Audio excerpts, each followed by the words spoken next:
Hello, welcome, Kumusta. Thank you for joining me. This is How, your occupational therapist, and thank you for joining into OT Conversations. I'm here to just give you a quick tips and guides on the need to be business savvy as an occupational therapist. So, tip number one, we have to advocate for the profession of occupational therapy. How are we going to do that? We need to ensure our representations in meetings, particularly in corporate meetings. We need to be there, operational discussions, business unit meetings, and we have to advocate for the roles and responsibilities of our profession. And if there are any risks that we identify because of us not delivering occupational therapy, then that is the way, and that's where we can raise those concerns. So we need to raise awareness about the value of occupational therapy, and we can do this by highlighting the impact of our work to stakeholders, and this can be done again either as a report that can be shared on business unit meetings. Okay, so that is tip number one. We need to advocate for our profession. Tip number two is we need to understand the financial side of healthcare. How do we do that? We need to acknowledge that there are costs to the things that we do. We have to recognize that while the services are free for the patients, they are not free when it comes to the operational side of things. So there are some operational costs that require funding, and we need to be aware of that.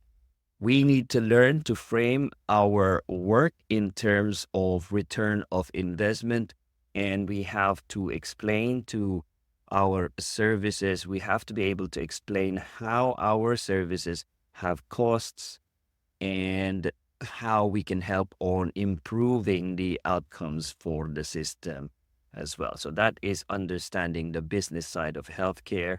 Tip number three, we have to develop the business acumen. So how do we do this? We need to invest on management skills. You need to understand that management is also important. It's not just about leadership. Everything is going about leadership nowadays, but we need to learn about management. So it is equally important to have that. We need to take time to learn about budgets, about the resource allocation, and some operational efficiency. And this can be done, our development of our business acumen. I would recommend it needs to start as early as possible. And this is even a call to the universities out there, because it should start early on in the education of occupational therapy. We have to advocate for the business and management modules in our healthcare training programs, in our occupational therapy training programs.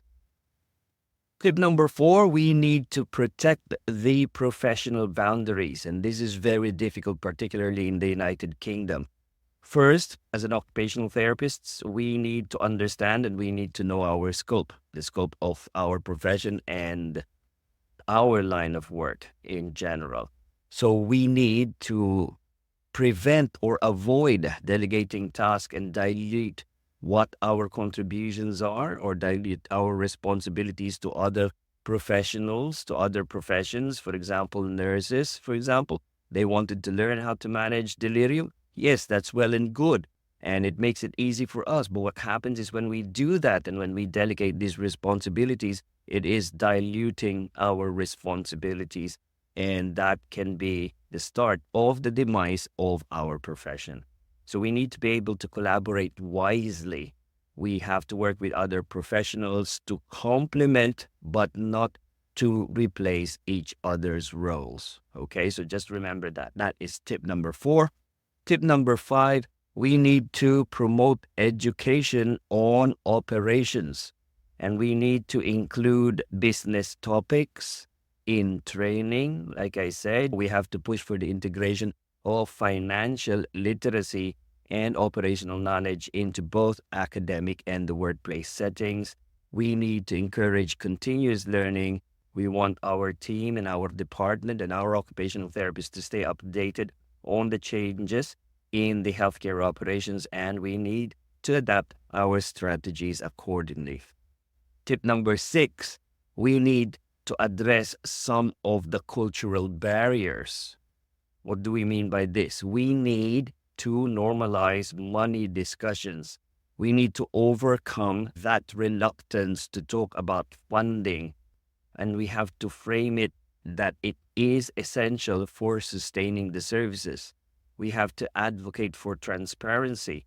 We have to push open conversations about financial realities in the healthcare.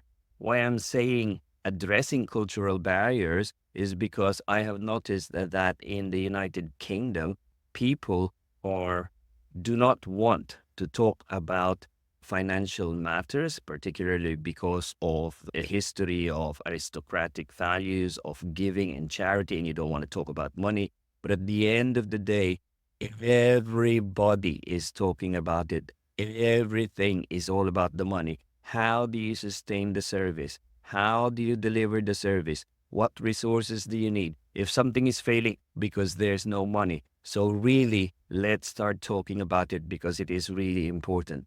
It is not all. We have values we wanted to help, but at the end of it, it's what's making things run. So it's really important to learn about that.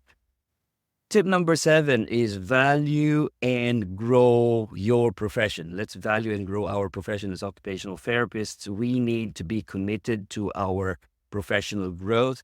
We need to take responsibility for advancing the field of occupational therapy by being proactive in showing what we are doing. So we need to highlight the importance of occupational therapy. We want to seek investments for our team, and we can do this. We have to argue for dedicated resources rather than extending our current capabilities. Okay. Tip number 8 is we need to utilize strategic communication. We need to highlight the impact of our work. So part of the work, part of the job is promoting what we do. You see the patients, that's good. But then every now and again, you need to be able to report the importance and the impact of that.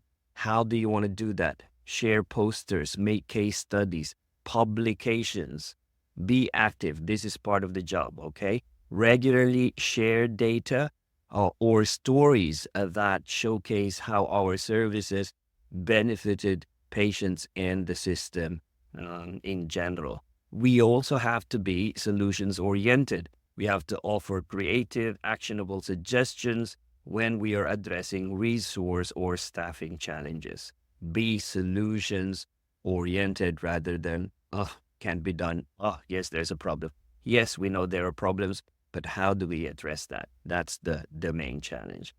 And the last tip is we have to encourage creativity while maintaining our standards. So what do we mean by that? We need to be adaptable. Work within the existing constraints to meet the needs, but we should not compromise on the professional standards. We need to balance collaboration with other team members and at the same time valuing our autonomy. Share the knowledge with colleagues, especially to complement the efforts without undermining our roles. Okay. By applying these tips, I am hoping that we can be more proactive occupational therapists and we can advocate for our profession much better. We should be able to strengthen our influence in the healthcare operations so that we can ensure that our contributions are valued and that we are appropriately resourced. There you go, guys. I hope you learned a little something from this very short episode. Until next time, bye. If you enjoyed this podcast, talk to your friends and colleagues about it. Like it, subscribe, share, and do what you can to appease whatever algorithm that is at play. Just remember, guys, anything you do matters and has an outcome. Until next time, bye.